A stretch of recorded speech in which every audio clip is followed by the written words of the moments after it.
You want to live a long and prosperous life, but you don't want years in your life as much as you want life in your years. Lifespan refers to how long you live, but health span defines life with the ability to enjoy it.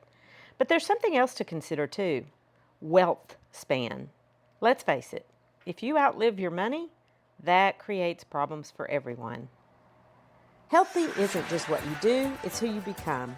I'm Dr. Vicki, and this is Healthy Looks Great on You, a lifestyle medicine podcast to help you reclaim your energy, your focus, and your well-being. Life tested, doctor approved. Today's podcast is going to be a little different. Let's start with something familiar: healthy lifestyle. Because when it comes to making sure your body and mind stay healthy for the entirety of your lifespan, what you eat, how you move and connect with others, how well you sleep, and manage stress without turning to alcohol or tobacco determines how well you age. It determines your health span. So many people lose their independence due to diseases like heart disease, stroke, dementia, or hip fracture. Cardiovascular disease and type 2 diabetes are so prevalent and increase the health burden of aging and the cost.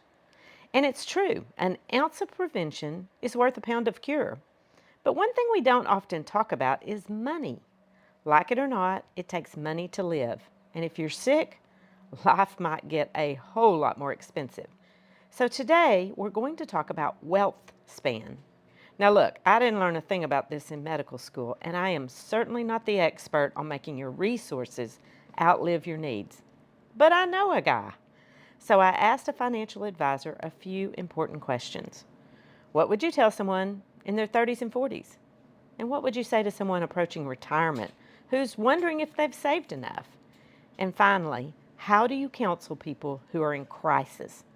Maybe their health has failed and their resources are limited. We talked about how similar choices about health and wealth can be. He talks with his clients about three key themes: habits, time, and decisions. He said, and I quote, "Habits are what you do consistently. Time is the compounding effect of small choices, and decisions are the things you make when you're under stress." Then he quoted his dad: "You can't manage a decision you haven't made." You don't want to miss the whole conversation, but to hear it, you're going to have to head over to YouTube. There's a link in the show notes, or you can just go look for Dr. Vicki Petz Casper at Healthy Looks Great on You. The information contained in this podcast is for educational purposes only and is not considered to be a substitute for medical Financial advice. You should continue to follow up with your financial advisor. physician or healthcare provider and take medication as prescribed. Though the information in this podcast is evidence-based, new research may develop and recommendations may change.